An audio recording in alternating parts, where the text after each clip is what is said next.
স্বৰচিত কবিতা আবৃত্তিৰ আজিৰ শিৰোনাম পদূলিৰ পৰাই যাগৈ যা। কবি হেমন্ত কুমাৰ।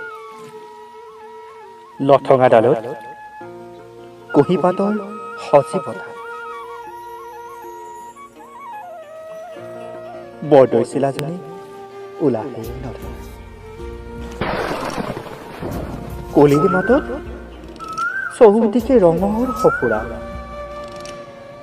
ধূলিয়ৰী বাটেৰে সংগোপনে অহা আপেক্ষিত বহাগৰ বতৰা।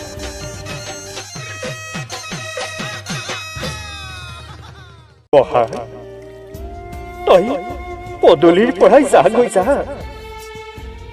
এইবাৰ তোক আদৰিব নোৱাৰো। প্ৰতিটো উশাহ ভাইৰাছৰ সংক্ৰমণ, চৌপাশে যে কৰোণাৰ আতংক।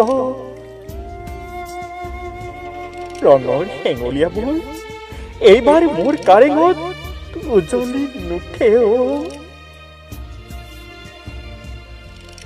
চকু মেলিলেই ভাঙি উঠে সৰা পাতৰ চুপনি।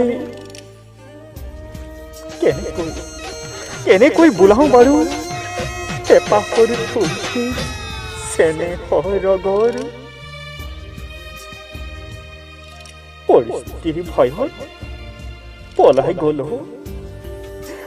গ'ল মোৰ উদঙীয়া মন। বহা, তই পদূলিৰ পৰাই যাগৈ যা।